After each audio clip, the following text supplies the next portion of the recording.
Nanao mbola tsara amitsika jiaby, mbola tsara ny tanora jiaby ato amin'ny Fédération Madagasikara Avaratra.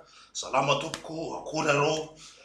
Amin'ity volana marsa ty isika dia volana manokana satria misy andra raiky ao amin'ny sabata fahatelo, le 18 marsa, izay ankalazaina maneran-tany ho andron'ny tanora. Fantatra amin'ilay hoe Global Youth Day, andro maneran-tany ho an'ny tanora. Tamin'ity taona ty ny conférence générale dia nifidy ny lohahevitra Love is a verb. Ny mitia dia matoa-teny, zany hoe aseho amin'ny alalan'ny fihetsika ny fitiavana. Ny 18 marsa isika menakavy ny tanora malala ny fiangonana dia hiaraka aneo izany.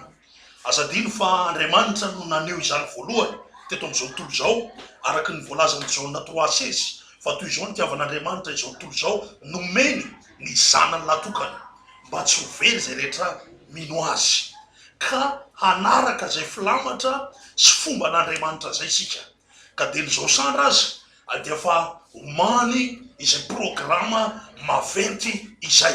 Azoko antoka fa efa mirikarika ny isam-piangonana, azoko antoka fa efa mirikarika ny isaky ny district, ka ny fanirina dia ataotsika miezinezina io programa Global Youth Day io. Azadino fa io dia mandravaka an'ilay programa atsika lehibe amin'ity mois de mars ty, dia ny polipitra ny fanantenana ho an'ny tanora, ka dia matotry ary manantena ny fiarah-miasa amintsika tsirairay avy any amin'ny fiangonana sy ny distrika.